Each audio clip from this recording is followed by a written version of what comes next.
தார்மீக கதைகள். புத்திசாலி முயல். ஒரு அழகிய காட்டில் ஒரு குளம் இருந்தது. அந்த குளத்தின் நடுவில் தீவு ஒன்று இருந்தது. அந்த தீவில் நிறைய பழம் தரும் மரங்கள் நிறைந்திருந்தன. அந்த மரங்களில் உள்ள பழங்கள் மிகவும் சுவையாக இருக்கும். அந்த காட்டில் உள்ள அனைத்து மிருகங்களுக்கும் அந்த தீவில் உள்ள பழங்களை சாப்பிட மிகவும் ஆசை. ஆனால் அந்த குளத்தை தாண்டி அவற்றிற்கு செல்வதற்கு பயமாக இருக்கும். ஏனென்றால் அந்த குளத்தில் நிறைய முதலைகள் வாழ்ந்து வந்தன.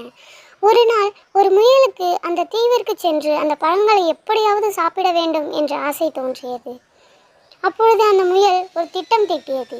அந்த முயலானது குளத்தின் அருகில் வந்து முதலையை அழைத்தது. முதலைகள் அனைத்தும், யாரது நம்மளை இவ்வளவு தைரியமாக கூப்பிடுவது என்று நினைத்து கொண்டு அனைத்து முதலைகளும் குளத்தின் வெளியே வந்து அந்த முயலை பார்த்து என்ன என்று கேட்டன.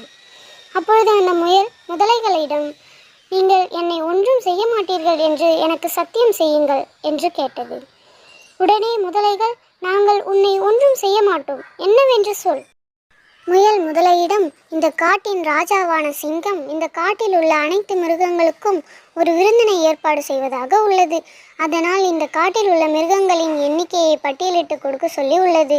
உங்களை அந்த விருந்திற்கு அழைக்கவே உங்களில் எத்தனை பேர் இருக்கிறீர்கள் என்று எண்ணிக்கொண்டு செல்லலாம் என்று வந்தேன் என கூறியது. அந்த முதலை முயலிடம், நீ எவ்வாறு எங்களை எண்ணுவாய் என்று கேட்டது. முயல், நீங்கள் அனைவரும் வரிசையாக நில்லுங்கள், நான் உங்கள் முதுகில் ஏறி உங்களை எண்ணிக்கொள்கிறேன் என்று கூறியது.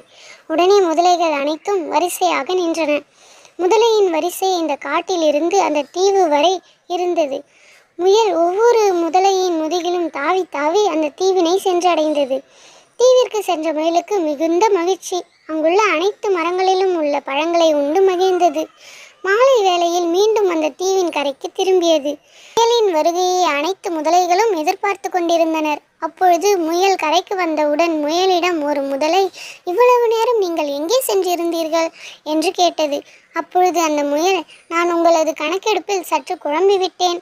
உங்கள் எண்ணிக்கையில் சற்று குழப்பம் ஏற்பட்டுவிட்டது. எனவே நீங்கள் மறுபடியும் காலையில் நின்றது போல் ஒரு முறை நில்லுங்கள். நான் இந்த முறை உங்களை சரியாக எண்ணிவிடுகிறேன் என்று கூறியது. மறுபடியும் முதலைகள் அனைத்தும் வரிசையாக நின்றன. அப்பொழுது முயலானது தாவி தாவி குதித்து காட்டிற்குள் சென்றுவிட்டது. கருத்து: சூழ்நிலைக்கு தகுந்தாற்போல் யோசித்து செயல்பட வேண்டும்.